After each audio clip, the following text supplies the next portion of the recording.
সংসদ সদস্য হিসাবে নির্বাচিত হবেন। আরে আপনারা কথা বন্ধ করেন, আপনারা কথা বন্ধ করেন, সবাই বসে পড়েন, সবাই বসেন বসেন, কেউ দাঁড়াবেন না, সবাই বসেন।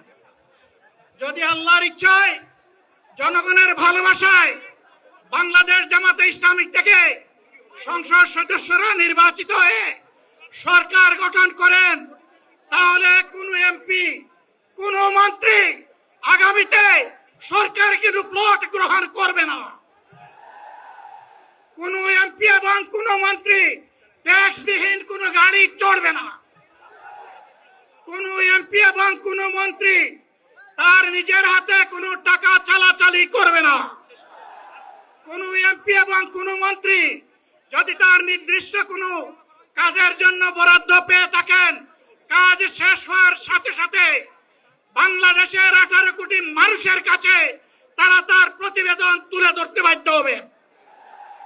সম্মানিত বন্ধুগণ, চাঁদা আমরা নিব না, দুর্নীতি আমরা করব না, চাঁদা আমরা নিতে দেব না, দুর্নীতি আমরা সহ্য করব না।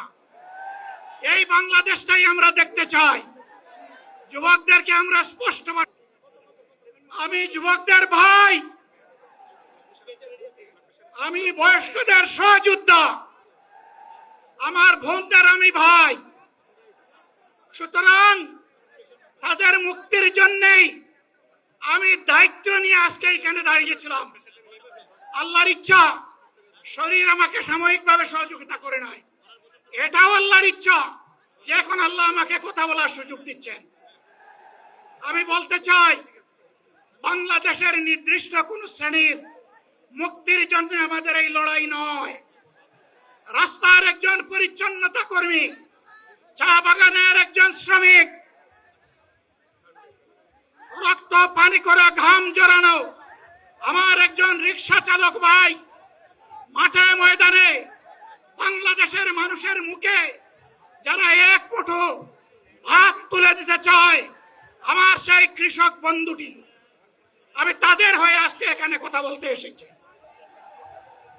আমি কোন অভিজাত শ্রেণীর হয়ে এখানে কথা বলতে আসিনি। আল্লাহ তাআলার অশেষ মেহেরবানি, আজীবন সকল রক্ত চক্ষুকে উপেক্ষা করেছি, জেল জুলুমের পরোয়া করি নাই।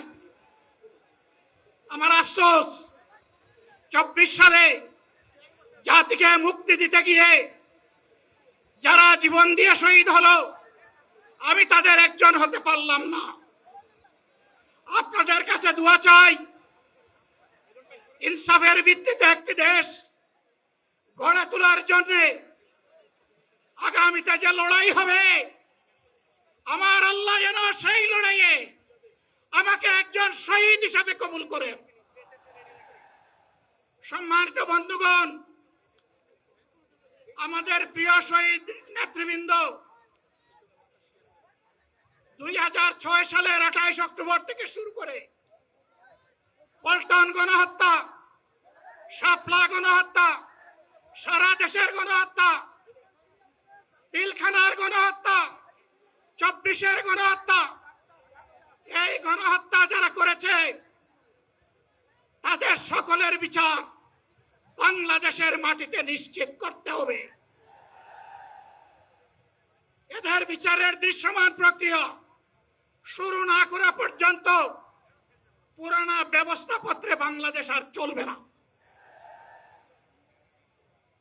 এতগুলা মানুষ এমনি এমনি জীবন দেয় নাই, জীবন দিয়েছে জাতির মুক্তির জন্য। যদি বস্তাপোতা পুরানা সবকিছুই টিকে থাকবে, তাহলে কেন তারা জীবন দিয়েছিল? যারা ওই বস্তাপচা ব্যবস্থাপনায় বাংলাদেশকে আবার করতে চান, তাদেরকে আমরা বলি, জুলাই যুদ্ধ করে যারা জীবন দিয়েছে, আগে তাদের জীবনটা ফেরত এনে দেন। যদি শক্তি থাকে ফেরত এনে দেন, আপনারা পারবেন না।